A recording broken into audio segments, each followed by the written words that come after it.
Welcome back to the Capes and Tights podcast right here on capesandtights.com. I'm your host, Justin Soderberg.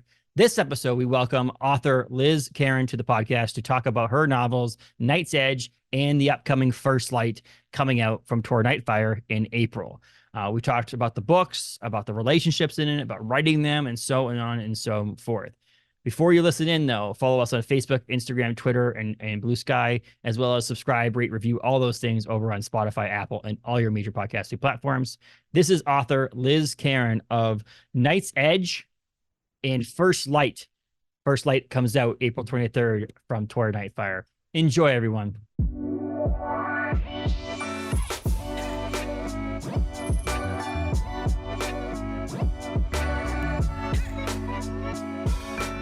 Welcome to the podcast, Liz. How are you today? I'm awesome. How are you doing? Thanks for having me. I'm doing wonderful. It's actually sunny. We were talking a little bit before we recorded here in Maine. It's actually sunny and it's getting warmer. I think the forecast does say 50s coming up here pretty soon. So, it's getting warmer. Yeah, it's probably nicer in Maine than it is in California today. Like in LA, it's just been gloomy and rainy and gross. It's like my friend the other day said that we all are suffering from a serious case of the Febs because it's still February here and it's just disgusting. Yeah. Well, I think the groundhog see its shadow or whatever happens. We have early spring or whatever, and we were like, oh, 6 more weeks of winter, and for us, it's like that's still an early spring. Like people are like, oh, it's Maine. I think graduation in Maine at University of Maine, which is near me. The University of Maine graduates like the first weekend in May, I believe it is. Mm-hmm. And in 2020, there wasn't any actual real graduation, or maybe it was 21. It snowed on that day. Oh my God. Can you imagine walking into commencement and having be like, oh, there's some flurries coming around. And so for us, it's like, oh, it could get 50 degrees out, but then all of a sudden out of nowhere, we could have a blizzard and we're shoveling again. So, but yeah. Otherwise, I really can't complain about living in Maine. I'll tell you that much. I do like Maine. Yeah, it's beautiful. It's very beautiful up here. But I live down the street with Stephen King. People on the podcast have heard that multiple times. So, but I like to bring it up to people who write scary books. It makes sense. I'm sure you're a Stephen King fan, or at least have read Stephen King. Of course. And his work made me love that part of the country even more, Maine, New Hampshire, Vermont. I lived on the East Coast for a long time, but there was always something so mysterious and creepy and interesting about ooh, what if you go north of New York? What happens? And I love it. I just love it up there. Anything. Vampires, possessed pets. That's all what Maine is right now. Yeah, that's the answer. Anything happens. Anything happens. Well, I just finished. I actually literally just finished last night or yesterday afternoon, The Dead Zone. And so when I was getting some work done this morning, I was like, you know what? Let me watch Christopher Walken's The Dead Zone.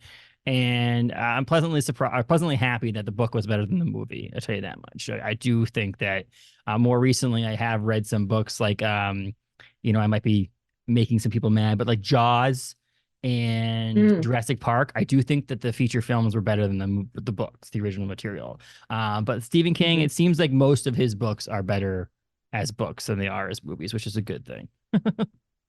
Yeah, I'm fascinated actually, because I didn't learn this for a long time, but how he feels about the Shining adaptation. This is something I only recently learned about because I've been doing some of my own adaptation, and that's another story. But yeah, people are like, yeah, he doesn't really like the Kubrick movie. And I'm like, but that's one of my favorite movies. But then well, I think if you take it as its own entity, it's fine. I think it's its own, as a horror movie, The Shining is unbelievable. But then when you say, okay, the source material was this and it was slightly different and yada, yada, yada, I think then you go, okay, that understanding. But if you take each individual entity and not compare them, they're both amazing. It's just when you start to compare them, it's the problem. Yeah, and I totally get in the book the thematic resonance he was going for and what he was trying to say with these characters. Yeah, maybe that's not in the movie. And I feel for that. So yeah, that's a whole interesting topic in and of itself, is just adaptation and how authors really feel. Exactly. Yes. It's a big thing. I just felt like there's certain things when I kind of realized that after I finished Jaws, I was like, Jaws, by Peter Benchley is amazing. However, there was some like romanticizing or some romantic things that happened in the book that didn't happen in the movie, and I was actually really Oh, happy because it took away from, I think, what the actual story was about. It had like almost like, it almost felt like in the book he was like, oh, we need to put some romance in here, and they put some romance in there to, like, I don't know, check a box or do something. yeah. And in the movie it wasn't there, which I was like actually pleasantly happy about. So I'm actually showing, my wife's never seen Jaws, and so I'm showing it to her right now. We started last night, but we were getting tired. She's 37 weeks pregnant, so I don't, Oh, she's like ready yeah. to go to bed at like 8 o'clock at night. So Oh my goodness. Yeah. It's like great time to watch Jaws. Like, all right, let's get scared. Let's but I did distract you from say this. it's winter and she can't Yeah. swim for a little while. So I'm like, actually, this is a good time to watch it because you're not going to get in any water and be scared of being in water because of Jaws. So you want to do that kind of Yeah. like winter time seems like a good time to watch something like Jaws and not be scared Yeah. about getting in the water. But Yeah. we could talk about other people's books all day long because there's thousands Huh? out there. But Liz, so when did you know that this is what you wanted to do, is craft novels and write and things like that? Oh, wow. I mean, like when I was a little kid, I would like narrate stories aloud to my mom who had, really old school computer with like the first version ever of Microsoft Word. And she would type it out for me. And then I would draw the pictures because I couldn't even like really write yet. I was sort of reading. So I must have been like in kindergarten or something like that.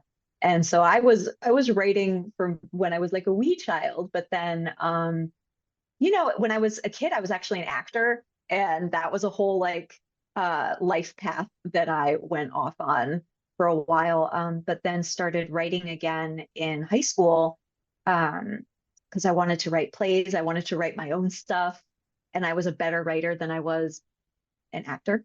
And I was really grateful to my drama teachers who always just like gave me a platform, told me it was cool to write stuff. And so I kind of came into this world as a short story writer as like a wee child, and then was a playwright in high school and in college. And then kind of found my way back to fiction during college.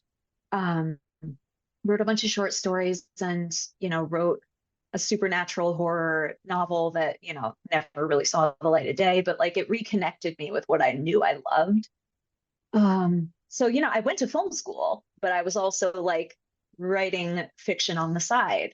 So I graduated and I was like, okay, like I studied playwriting and screenwriting and television writing. Cool. I know how to do all that stuff. I know how to be on set, yada yada. But like there was always just this tug that insisted that I should also be writing fiction. So, Hmm. over the years, while I cobbled together this weird Hollywood career, I was always writing a novel on the side. And then that sort of started to eclipse everything else. And now here we are. And I'm very happy about that. It's been a long journey to kind of like find my happy medium, because I always was worried like, oh, if I go full force into film and television, I'll lose my connection to writing fiction and I'll, get rusty.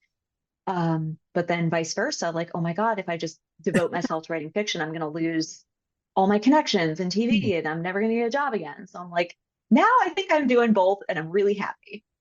We're happy that you're doing both too. I tell you that as the readers of your books, we're happy that you're continuing to do both because Night's Edge was phenomenal. I stumbled into it, so a little background on me. Where I was mostly into comics and things like that, but I growing up, I wasn't a very good reader. I took actual reading classes, and they read this, read that, and I was very good at it. I always felt odd in school because the only special class I had was my reading class. I could do everything else Right. amazing. It was like the reading class. And so comics always were that thing to me that were smaller blurbs, easier to read, shorter stories, things like that. When you pick up a novel, it's very daunting compared to when you pick up a comic book. It's just like 20-page thing. And so I just read comics, and to my adult life, I just kept on reading comics. My wife can read extremely fast. She reads, she always made fun of me because I never used to read books.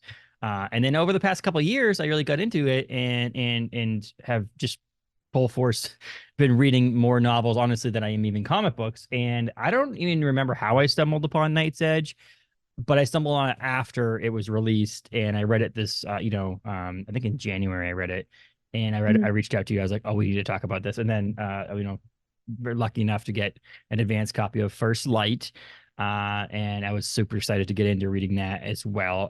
And so Night's Edge, First Light, this universe, this world that you've created with these, I mean, I say the word vampires, they're Saras, but like, they're, an easier thing to say to people a lot of times is the word vampire, but where did this come from? Is this something that was originally created as a novel, or was this a different way you wanted to go about it and then it ended up a novel?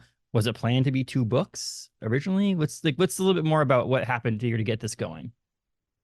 Yeah, the short answer to all of that is none of the things that happened with it were planned at all. My master plan was none of this, but I'm delighted by how it turned out. Mm-hmm.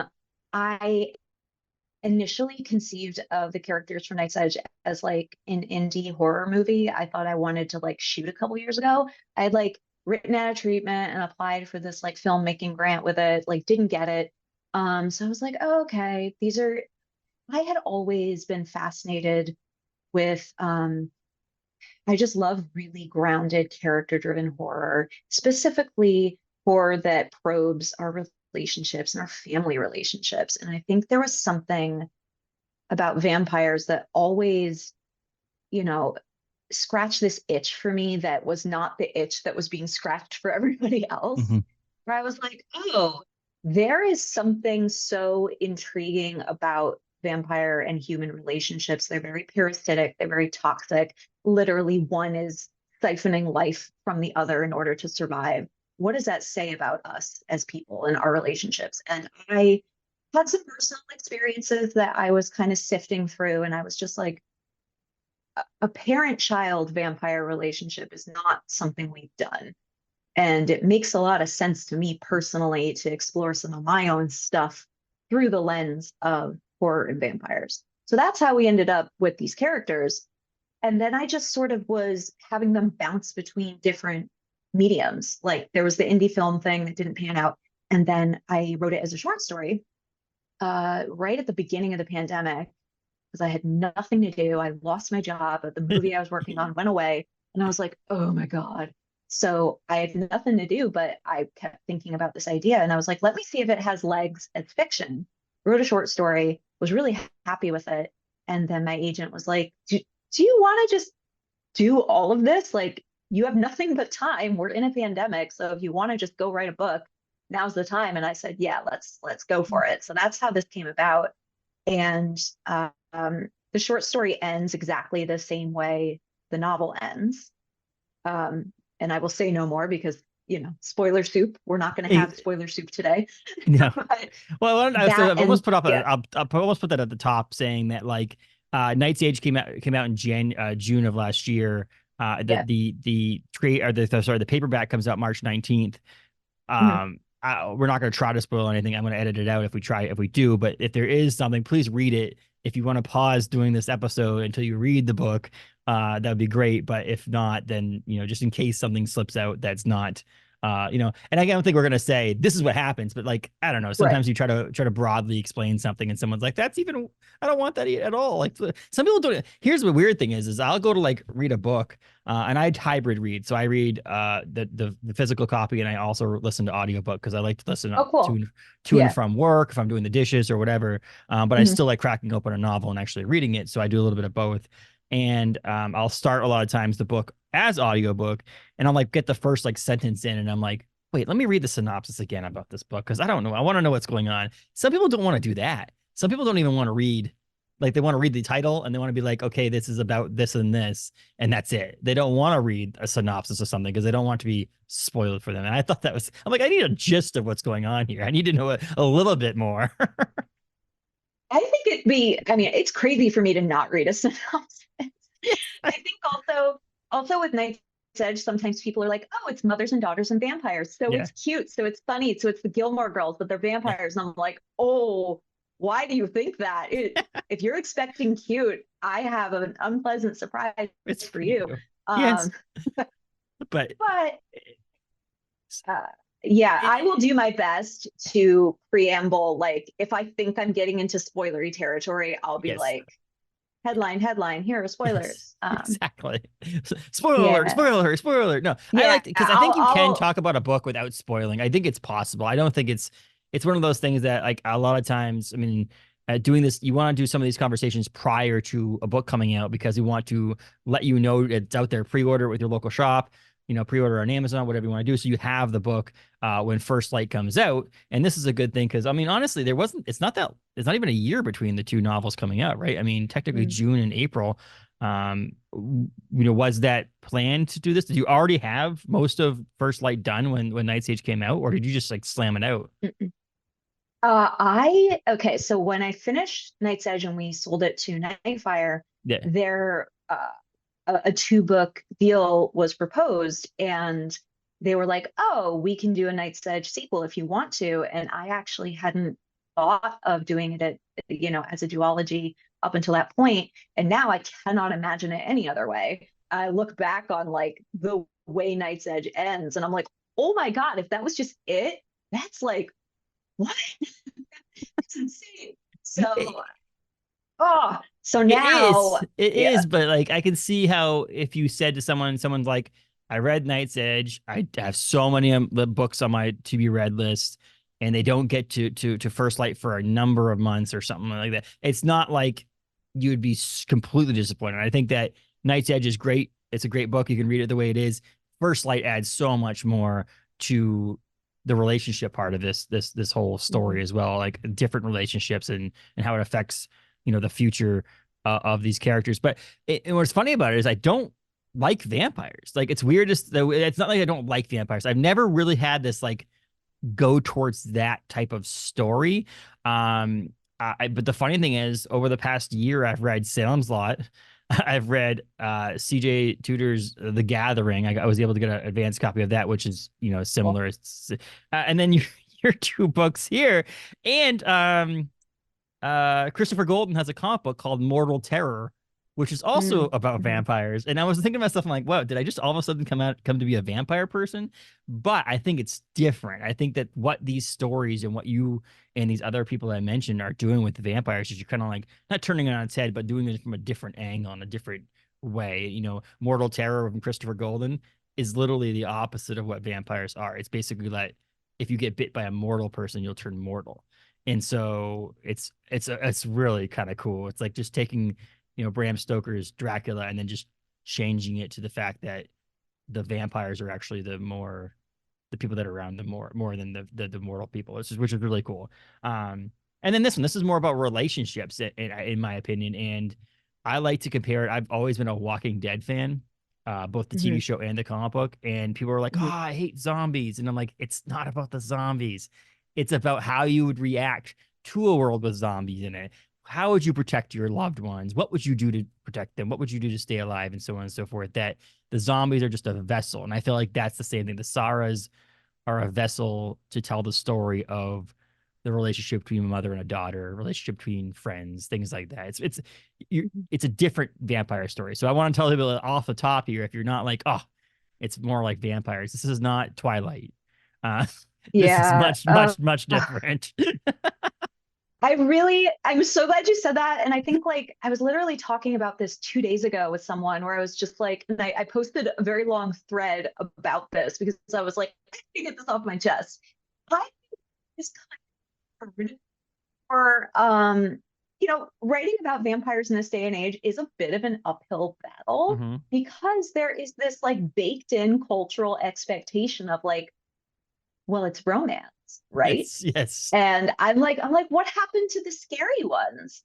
And I think also because I am a female writer, I think there just comes this like, I don't know, it comes with this weird expectation of what I'm offering. And there have been people who have reached out to me and said like, this isn't a vampire book. What are you doing? Like somebody told me that I grossly misunderstood the genre. And I was like, I think you did. Yeah. Have you? No, like, is Twilight the only vampire book you've ever read? Yeah, they probably haven't even read the book. It's probably more along the lines that they just saw the movies. And that's no offense to anybody who just does that. I'm not saying that you have to read to be, but thanks, Stephanie Meyer. Like, I really appreciate you putting all vampires in a box. No pun intended there, a little, but like the idea that don't put it in a box because there is other stories. And I feel like that's what I'm into mostly. If I talk to anybody about whether it be comics, whether it be books, whether it be movies, is that I want you to take what the stereotypical genre is, or there's the area of that novel or book or whatever, and tell it a different way and explore different avenues. Because there's not like, this is how you write a vampire book. You know, this is how No, yeah, Dracula was written by Bram Stoker. That's that book, but that doesn't mean that every book has to have that same specific model to it. And that's something you've for done sure. with this series. Yeah, and I also was really interested in telling like very modern vampire stories about like this could happen today to a young woman. It includes stuff about social media, stuff about like that's adjacent to the pandemic that we all just experienced. Mm-hmm. Things that just feel like stuff we just lived through. I have kind of grown a little bit weary with gothic vampires. I think it's just what the go-to has been for so long. And I'm Mm-hmm. like, not, so this was to be a world just like ours, present day.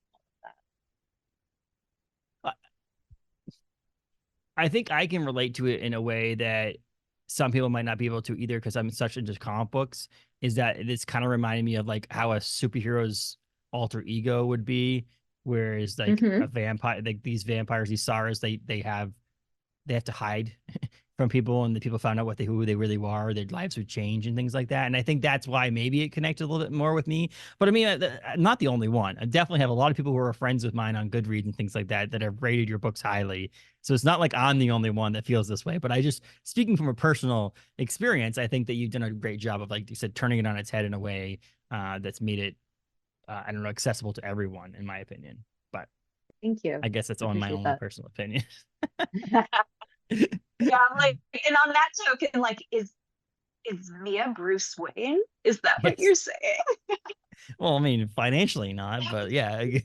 No, if only all their problems would be solved. I mean, Bruce Wayne did live in a bat cave, so there's like, the connection to that. It's not totally off base. No, it's not. But no, and they think, oh, well, Bruce Wayne's parents are dead, so it's not the same way, because like, in Night's Age, there's a little bit of a relationship between mother and daughter. So obviously, well, yeah, I don't know. But I'm just saying, like, it's a secret identity in a sense. Like, Yeah, it's not like for sure. they're fighting crime or like, that kind of thing. But like, it's the idea that you have to hide it from yourself, and the fact that, she can't, being a daughter, having the ability not to do anything extra because she's afraid that someone's going to find out their secrets, Yeah, is a different thing. Maybe Mia is more like Bruce Wayne's kid, if that makes any sense. yeah, Like, having to, like, yeah. Because you can't like, come over and see my dad because people might find out my dad is Batman. So I like, it's the love same this is thing. like, yeah, that's like a great like spin-off comic. Like, don't come over and you'll find out my dad is Batman. This is rewrite I Batman can't have a story as girlfriend. the Night's Edge has like the body of it, and the plot to the whole thing is just with Batman. We'll swap out characters for Batman, Robin, his kids. Yeah, I mean, yeah, but exactly. let's just make Batman a Sarah. There we go. Make him a vampire in that thing. That's it. Done. Good to go. maybe maybe that's the way I need to sell the movie from now on. Like, forget the source material. I'm just gonna walk into my pitch and be like, picture this. Picture this. Batman's a vampire and he has a kid. Ugh, ugh. It would probably work, honestly. And then you have the relationships. You obviously, you move on. You have the relationship between father and mother. Now I'm picturing Bruce Wayne and his kid in this book instead of Mia and Izzy. Oops. But then and it probably seems like, for most people, and again, we're not going to spoil anything here, but like, if you think about reading the actual synopsis, some of this stuff is the idea that she meets Jade, and Mia meets Jade, and if she never met someone like Jade, maybe she'd never, maybe they would, no one ever, the book would end. This would be over. Yeah. Yeah. Because maybe you would have been able to do it, and maybe not, because Mia does definitely want to explore other things. You can tell that she's ready to like seek other friends and things like that. And again, relationship, but not romantic, or not romantic relationships like you'd see in most other vampire stories, in a sense. Hmm.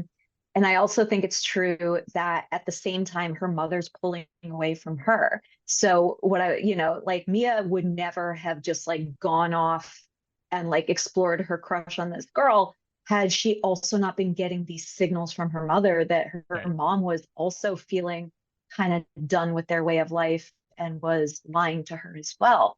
So I think that that was for me always the important push and pull where I was like, Mm. well, she does something, then she does something, then she does Mhm. something. And that's how these codependent relationships sometimes they fray and then they fall apart. You know, the mom couldn't get away with what we get away with. I get away with as a parent being like, why can't I do this? Because I said so. Because at some point that Right. kid is going to find out like, because I said so isn't totally fair. And if you're doing, you know, you can't have a cookie after 8 o'clock, and then I'm having a cookie after 8 o'clock. It's like, well, what's the heck's going on here? So this is push against what you, but as someone gets older and understands, when Mia was younger, it'd probably be a little easier. Just, this is how things are. I'm your mom, figure it out, you know, Hmm. whatever. Hmm. As you get older and you get your more independent thinking, that's when things start to fray. And I think that's where the pressure became on the relationship with her mom, and then so on and so forth. And again, the mom being able to do whatever she wants, but then has to tell her daughter, you can't do this, that, and the other thing because it could hurt our the way of life that we have, and so on and Yeah. so forth. So yeah, it's a definitely great, and that's where I think I kept on like turning the page and wanting to know what was going on and so on and so forth. I think um Night's Edge did that to the point where I wanted more. I was like, can you do this? Can you do a third book, please? Like, can you figure this out? I don't know how you're gonna do it, but can you please do a third book? But yeah, and then and it's your writing's great, and that also helps with it too. So I think that people should definitely pick up Night's Edge. Don't you Thank agree? you. I agree, I must say. um, but yeah, it's so if you want a different vampire style story, I think that's what Night's Edge did to me, and it made me open up to the idea that I could have maybe a different. If someone said, and I think that's some of the reason, honestly, that I got to read The Gathering from CJ was that Hmm. I was like, okay, I read this, and I was like, oh, I can handle a vampire story. I can do this. And if have you read it or heard of the book The Gathering yet, or I have heard of because it and I haven't read it yet, and yeah, I'm because I excited. mean, it has tones that we would put on the same. If someone does like your book, I would highly recommend that because of the fact that it is again more about fringe vampire. Like it's not, you're not following Dracula around. It's your fringe. It's more a Right. vessel to get the story moving along, less about the actual physical biting someone's neck or you know those kind of things in that. And so Yeah. you good. Yeah. I was gonna say, I think that we're kind of entering this era of vampires being scary again, which I love. And what you just said about like it's this fringe group. There is so much that's been going on for us culturally for the past like 4 or 5 years that has to do with illness and being secluded and being on the fringes and arguing about what's the better philosophy and the better way of life. And I know that like Night's Edge and First Light explore a lot of that. And it sounds like some of these other ones that are coming out Yeah. are also getting into that. And I think that has, you have to kind of look at history and culture as a whole and understand like, oh, well, that's where all this is coming from. It, Uh, it makes me think yeah. of vampires. Yeah, well, it's funny that you mentioned that. It's like one of those things that, like, through the past couple of years, when someone would you close to you or you know of got COVID, and you're like, did I Mhm. see them? Was I around them? Did I get too close to them? And all I could picture is the same thing, but way more serious to the point where, like, oh wait, they're a Sarah. Oh crap, am I gonna? Was I too Yeah. close to them? What happened? Did blood touch my blood? Did something happen that I'm now going to become ill with something? Hmm. And yeah, it can bring Yeah. that. I don't think a lot of people want to read specifically someone writing a horror book. There was a horror movie I saw online about COVID something. And I'm like, I Oh don't yeah, want to watch a no. COVID horror movie, but I would like to watch one that had similar tones and similar ideas with something like vampires or some zombies or whatever it may be that is a different vessel Yeah. of communication on this because I like the idea of how scared we were. Hmm. How staying in our homes, lock ourselves down. Well, I don't like the idea of that, but I think you get what I mean. Oh Um, yeah. I mean, but like I want good something else. I want something more inspiration for horror. unrealistic. Yeah. Yes. I want something Hmm. that, and that was the biggest thing I think for me, and I think a lot of people will agree with me, is that my favorite horror stuff is such realism with the slight change to make it unrealistic. So we live in a world that we don't have vampires, or at least we don't Hmm. think we do. We don't know we do. We likely Right. don't. Hmm. But so you just take a world that's kind of scary in itself, and then you add vampires to it, which is a slight different change, and it makes it even scarier, which is nice.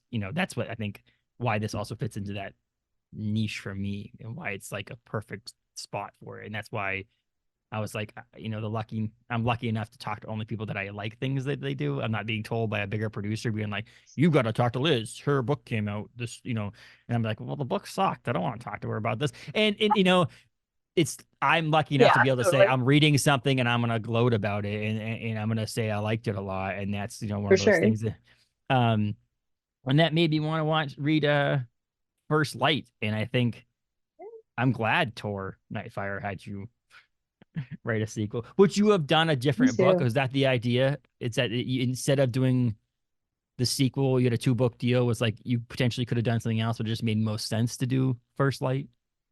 Yeah, I think I could have, in theory, done something else, but like when it first came up, it was kind of talked about with the expectation that like, Okay. and the second one will be more. And I was like, yeah, it was really funny how I wasn't sure initially like where else it could go because of the way the first one ends. And then I was like, oh, of course of course we know where it's going. Like there's something we didn't, there's a loop we didn't close, Yeah. and it's a big loop. And there was also so much world building that we hadn't had a chance to like really delve into because the first book is just Mia and her mom so isolated in their little jewel box of of a home and of a life, and it's just this very, very insular story. Mm-hmm. So getting the chance to open it up was huge, and I had so much fun. And I think it's cool because I think a lot of people, what are the cool things about First Light compared to Night's Edge? Night's Edge is more like of a linear story, Mhm. whereas First Light has this like, you know, in the future kind of thing, and then also going back to right after the end of Night's Edge, basically. So there's this like dual storyline, but the same storyline. I don't know how to Yeah. explain it. That was cool because you could have easily just been like, here we go. So a week after the end of the last book, and let's just continue the story along. But I feel like you were able to do a different, like it changed it up. I had this conversation with a couple of people the other day about should you read series or dual of books back to back to back to back, or should you put Mm. something in between? Should there be a palate cleanser? Should I read you know I was thinking of it when I was reading Wool by the Silo series, and Hmm. I read Wool, and then I'm like, should I go and immediately read Shift, or should I read something in between, escape the world of the Silo, and then come back? And a lot of people said that. They said that they liked the idea of reading one book, then someone else's book, and then going back into the sequel or the next book in the series. And I feel like the way you wrote First Light allows me to read Night's Edge and then that, because it almost just it's a different way of storytelling, in my opinion. Your voice is still there, but I think that Hmm. you just changed it up slightly in the second book, which I liked a lot. Thank you. It was fun to kind of play with the nonlinear Yeah. storyline and like where you planted reveals and where you sprinkled information that made sense later. That's kind of my excuse me, kind of my favorite way to tell a story and kind of unwrap it slowly.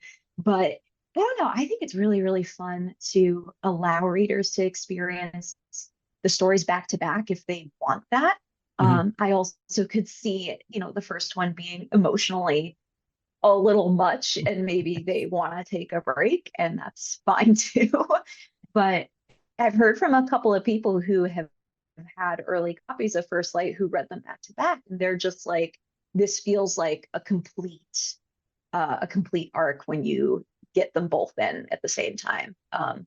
So I would say that's a great way to experience them. And there are also two short stories that are in this world that come, like, you can read them separately, standalone anytime, but like they come at different points in this whole timeline. And that's also fun if someone wants to dig those out. Interesting. It's also one of those things that like what is it? Night's Edge is like 300 pages. What's Mhm. 330 something pages? So it's not like you're talking back to back. I'm gonna bring Stephen King back up. It's not like you're reading back to back Stephen King 600 page. It's not like reading Under the Oh God, Dome at no. Yeah. 1200 pages and then reading another 1200 pages. This is, you know, there's books that are this long together. You could have told the story as one story, and people wouldn't have balked at it. They would have been like, oh my God, it's 500 and something pages. You would have been like, cool. Right. It's just a long Maybe novel. someday, yeah, maybe someday they'll print like an omnibus, like where it'll just be one chunky novel and it's like 600 pages and it's like, it's all of it, which fine. Yes, exactly. I was also, yeah. Go ahead.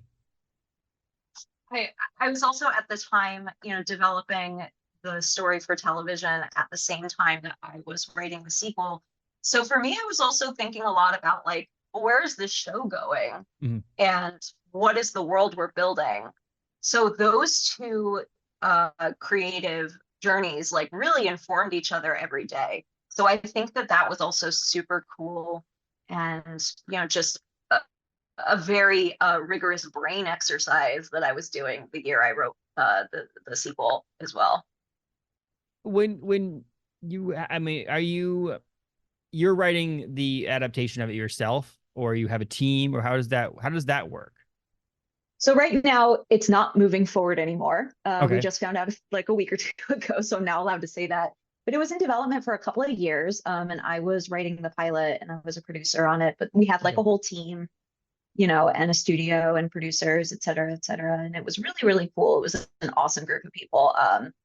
Just the industry just experienced some seismic changes over the past 6 months to a year. And it didn't fit anymore. And the network we were set up at kind of doesn't exist anymore. Yeah, exactly. I was thinking about that because I forgot that it had been optioned. Yeah. I forgot that you had optioned. I had it at option. I was like, oh, let me Google that for a second. And I was like, I read the title of the. I'm like, wait, is that even a thing anymore? No, it was 3 years ago.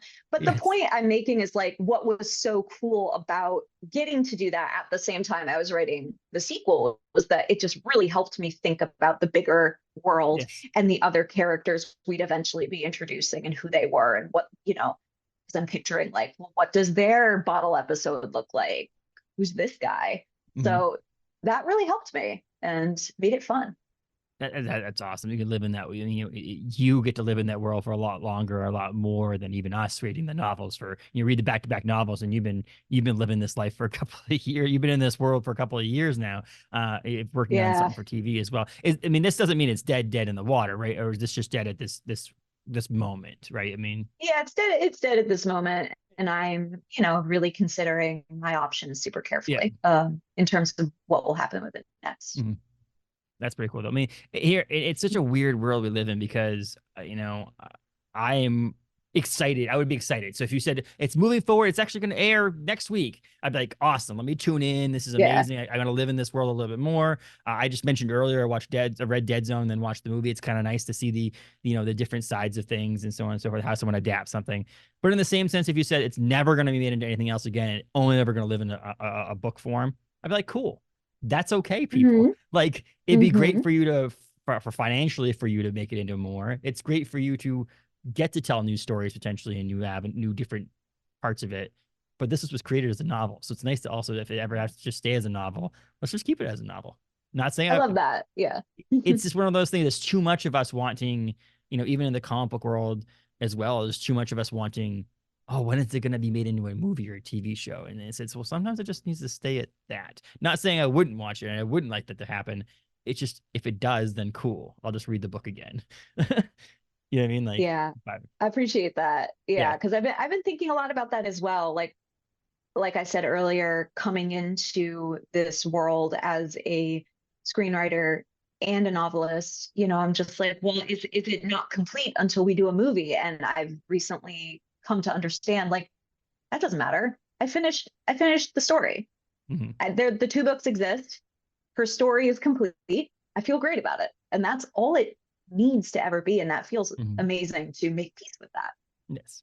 And if you want a visual medium, there's always the world of comics that you could just adapt it, and we can see it in comics. We can have someone illustrate it instead of put it on TV or on a movie and so on and so forth. Oh my God. A really like creepy graphic novel would be sick. That would be so cool.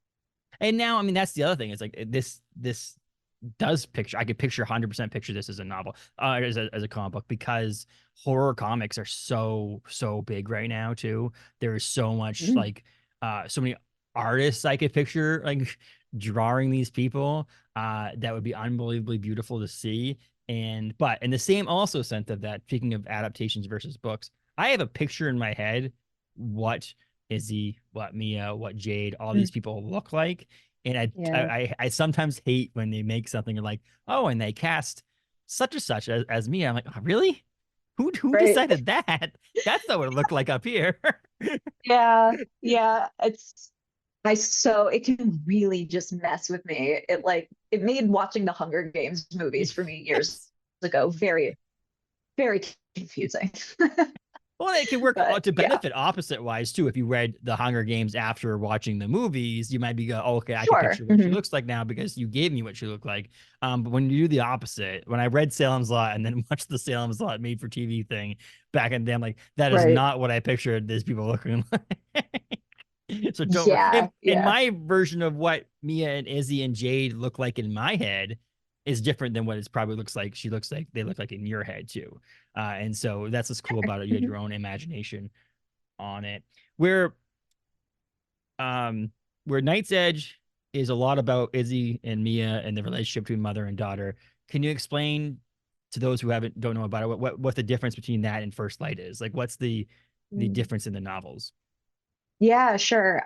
Well, First Light focuses less on Mia and Izzy's everyday drama being stuck together and more upon Mia seeking it's a revenge story. It's Mia seeking revenge upon the man who turned her mother into Asara in the first place.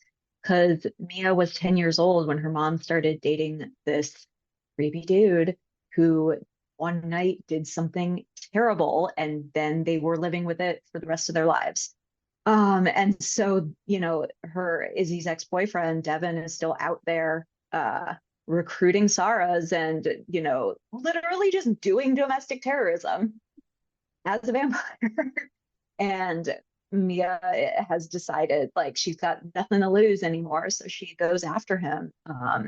And so the story really focuses more on her understanding who her mother really was, through the memories that he shares with her about her, and then also understanding like why her mother fell under this person's spell and how this all really happened from an emotional standpoint, and whether or not forgiveness for her mom would ever be possible because of Mhm. that.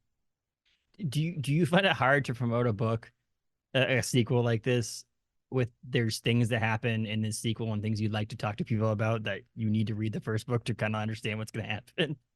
Yeah, yeah, I it's tough to talk about First Light in detail Yeah. without explaining certain things about Night's Edge. But basically, yeah, all you need to know is like this is about a girl who goes after the vampire who turned her mom and ruined their lives, period. Mhm. And Yes. and that's all the stuff you think it might be. And yeah, And so, more. I mean, I tell you right now, a good way, I guess, an emotional roller coaster to the both books together. You crafted characters that I care about. Like I care what happens to them, whether they're bad people or good people. It's just like you care about them. Like I do think that your villains in these things have again, I relate to Walking Dead, a Negan aspect to it where you like mhm, love to hate them. Like you want them to be awful. You want them to be present and see them a lot and read them a lot, but you don't yeah, want them to succeed. But in the same sense, if they went away, you feel like something was missing. Like, you know what I mean? Like, I don't know. There's yeah. something about you want to root for them, No, but you're you right. don't. And it's a weird way to put it, but I care about every character that was introduced in these books that some people just can't do as an author is Yeah, write something that you care about everybody. And you did that, which not to make your head any I bigger, appreciate but that. Well, I'm so glad that that worked though, because I yeah. mean, like, he's like, this is a despicable villain in Yes. every sense. But like, the truth is, like, well, in order for this person to succeed at starting a cult of vampires, Yeah. you have to imagine that he's very fun, he's Yeah. very interesting, and he knows how to like get you to watch him. Mhm. So, I had to always keep that in mind. So I'm glad that worked because even when I was writing it, I was just like, yeah, that's what I was saying. Can I cut back to the storyline? So, it's true. It does keep things really interesting. Yes, and it does, and that's one of those things. Like I said, I think that I'm always for a sequel, and seeing the villain. It's hard. I'm a big Marvel fan, and Marvel's done this really Mhm. bad thing over the years, the movies at least, where they like put a villain in there and then they like kill the villain off, and then like it I doesn't like know. it's like this weird thing where it's like we have to kill the villain at the end to make it worth the while. And I'm like, well, you could like gravely injure them or like make them disappear or put them in jail or do something that like makes it so that, or don't even do that. Just at the end of the movie, like, sorry, we didn't succeed, and the next movie comes Yeah, we because didn't get him. the building a character up to be the Thanos style character overall during all these movies was a successful thing for them. I think that's what made them billions and billions and billions of dollars. But the street level villains or the lower villains are the ones that they just like, okay, that one's dead. Now that one's dead, and so on and so forth. And I For think the sure. villain, not only does the protagonist need to carry over like it does in this book, but I do think the villain part needs to be there too. And I think that's what was, is nice about this book is that like they're not ever present, but they're there, and they're they're creepy as hell, and they're someone you wouldn't want to mess with. I tell you that much. I wouldn't want Right. to be in the same room as that. As No. so, I like that you brought up Thanos actually because another thing that was very successful with Thanos that like I want to take a page out of this book forever is that Thanos wasn't wrong. Like yes, and that's what got me on the Thanos stock. Thanos is my favorite like super villain in all yeah, comics, books, everything. And yeah, Thanos always he wasn't wrong, but he also 100% believed what he was doing was right. And that's sometimes the totally. scariest thing. And I think that's the same Yeah, thing that's in here, where you think you're doing the right thing, and you think your mindset is, I know it sounds like we're doing something wrong, but promise me this is right. And we're all like, it's wrong. You are wrong, or it might be right, but it's not the right way about going about doing it. And right. yeah, so he was right. There's too many people. Yes. Okay. But that's also But genocide. So can't do like, that. Yeah, so like you can't do it. You exactly. might not be wrong. I mean, what was it? On The Office, Dwight said on The Office, he's like, you know what we need? We need another plague. And I was like, well, Right? you're not wrong, but in the same sense, that's also not right. But yeah, so like I feel like Yeah. there is this mentality that the villain in these books thinks that they're doing something right, or wholly in their mind thinks this is the right way about going about doing things, or at least portrays that and explains that to people in a way that this is the right way about going about doing things, but it's the not the best way about doing it, and so on and so forth. So yeah, there is a No. comparison there. I Yeah. can see that. We're just gonna get a Yeah. nice infinity gauntlet. Yeah, right. See, that's missing. Um, The hand on the front of Knight's Edge just missing the hey, it's gauntlet on it. missing Should I do a something. variant? Should we do a variant cover like they do in comics for this one with the gauntlet on the? No, I'm just kidding. I would love for someone to Photoshop that for us. That would make me very happy. Uh, but yeah, and it's again, and it's a different. I don't know. There's something I could just gloat and say all these great things about these books, but I think people should find out for themselves, in my opinion, what they like about them or not. And so you have the paperback comes out March 19th. Is that correct? Of Night's Edge. Yeah. Am I right about Yes. that? Which is great for those people on a budget because it's nice that they're a little bit cheaper, so on and so forth. I'm always a big hardcover person because I'm a collector, as you can see behind me. And Mm-hmm. so you pull this off the shelf, you put it back on the shelf, and it's pretty much going to stay in pretty good condition. But if you're looking for a cheaper option, the paperback's always good. It's also a little bit easier to read. Let's be honest, people. Holding a paperback's a Mm-hmm. little bit easier to read than holding a Yeah. hardcover. But I uh, will say the hardcover of Night's Edge has something really cool under its dust jacket that the paperback won't have. So have you looked at it? Have you taken the I dust jacket have, off? I So have. So cool. here's the deal. I am a original like I try to get things in dust jackets and things like that, and this is not the same. Like there's so many different books out there that have such a great book without the dust jacket on it that I really wish that I could just take all of the dust jackets off, and there's no way I could get myself to do that. So I the only way I know, have I books on my know. shelf that don't have dust jackets is that I bought them used without dust jackets. But it's always Ooh, fun to look at them. And as you can sure. see on if you're watching this is a cactus on fire, which is pretty, and it's like in silver and the Yeah, it's really pretty. So can't do that very on a pretty. paperback. But No, you yeah. can't. But But that's March 19th. That's available, Yep. and you can pre-order that at like your local bookstores. I've always recommend buying at your local bookstores, but if you just want to buy it on Amazon, buy it on Amazon too. Because listen, I'm for local bookstores, but I'm also for the people who create these things. And if more people buy your book because they buy it on Amazon, that's also okay to me. I hate my buddy Jabron owns a bookstore in downtown Bangor, and he's probably going to yell at me for saying things like that, Right. but Yeah. he doesn't even want me to say the A word. But again, if Tor sees this paperback fly off the shelves or the First Light fly off the shelves, they're going to be like, well, we should probably do more work with Liz. So like, Yeah, it helps me personally, no matter where you buy it. It's yes. yeah. And also, all of us are on budgets. Let's be honest. Most of us are on budget. So wherever you can get a good deal on things, if you're buying a bunch of books, then, it is what it is. So that's March 19th. But then First Light comes out roughly a month later on April 23rd.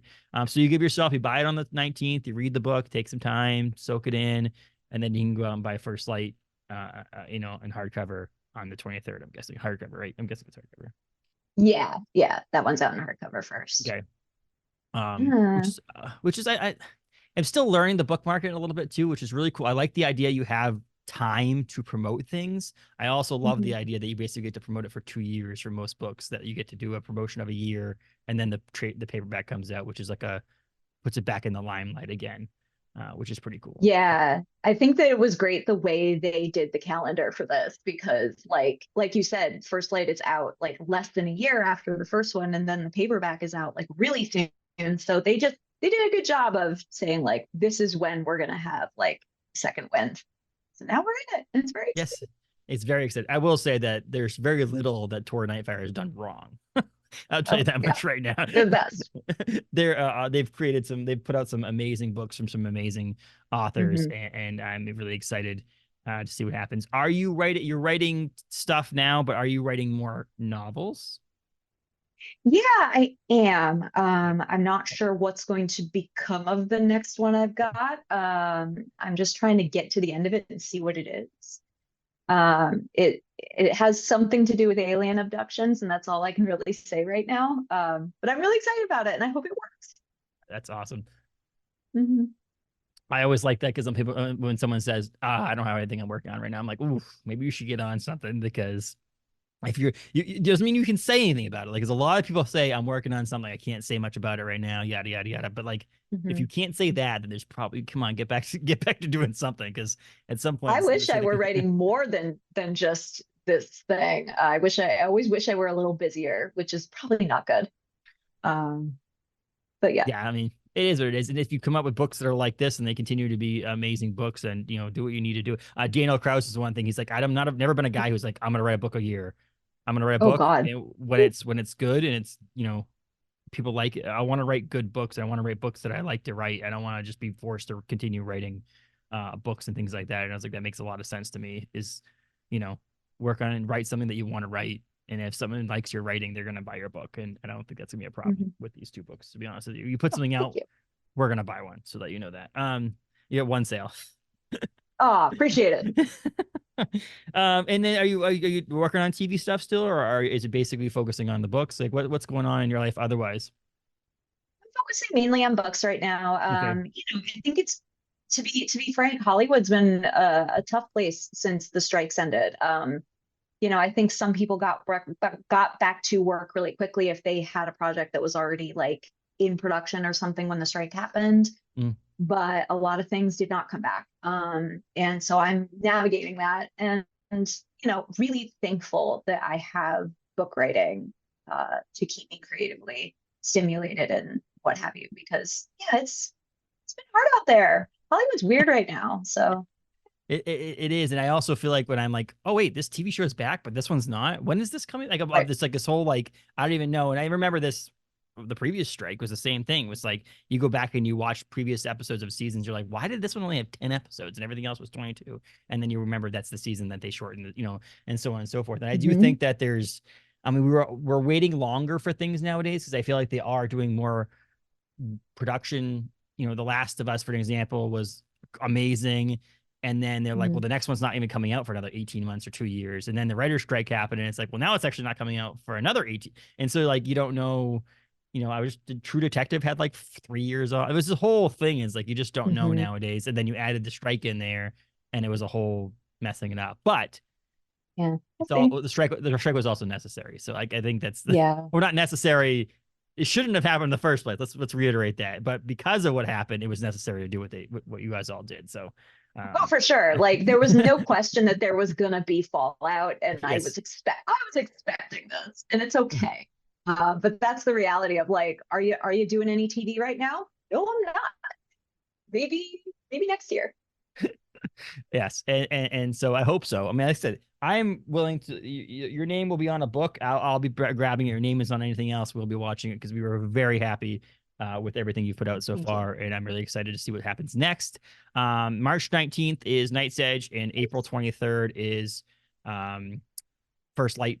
But also, I believe if you want to get hardcover, you can get hardcover right now of Night's Edge. So don't wait; just buy the book now. Yeah. Get reading. It's also available. The audiobook's also really wonderful as well of Night's Edge. If anybody wants to read Night's Edge, is there going to be an audiobook for First Light? Do you know? There is, but it's stalled for reasons. So it won't be out in April, right when the other one is, but it will come. Yeah. There's the second book. Christopher Golden's book also was delayed for some reason too. I don't know what the reasoning behind that one is too, but like audio, I like I said, I like to hybrid read unless I'm reading. I obviously read an advanced copy, so I was able to read just that. Because I also, again, the same way we like to visually see some people, I also like to see someone else's interpretation of what someone sounds like, or the way they inflections on certain words and things like that. So audiobook's always fun to pop into and pop out of in that sense. Yeah, too. I do I read in a similar way. I like to hybrid a lot. So yeah, we're getting an audiobook. It's just gonna be a second. Yeah, that's fine. That's fine. But because I always used to like, if you do have it, so Night's Edge is available on Libro FM. If anybody wants to do the audiobook version of that, that helps support local bookstores as well. So check that out on there. You also own the rights to it. So like, unlike other audiobook companies, they actually give you the file. It's yours. It belongs to you. It doesn't have, you're not renting it. Basically, it's your book to own. It's like the digital version of owning an actual book, which is pretty cool. But enough of that. I appreciate it, Liz, for you come on and talk your books with us. I really appreciate you taking the time out. Of course. This was so fun. Thank you for having me. Absolutely. And we'll come on again. We'll talk, maybe we'll do a spoiler edition of this episode. Oh my God. I just want to do spoiler episodes so bad. Be like, we'll talk Night's Edge first, and we'll just talk about the book, if you've read the book, so on and so forth. But yeah, I'm excited for more. I can't wait to read these again because it's going to be amazing to read them again. And I think everybody else should pick them up and read them. Highly recommended. Thank you. Thank you so much, Liz. I really appreciate it. You have a wonderful time in California. I hope it's better for you there. I mean, we're getting sunnier weather here. Hopefully the clouds go away or the gloominess goes away in Los Angeles or in California because, we need bright sunny there. Not that the sun comes out that often anywhere because it is pretty hazy over there all the time. Yeah. I'm over this. I'm over the Febs. Exactly. Again, I appreciate it so much. I really do, Liz. Thank you so much.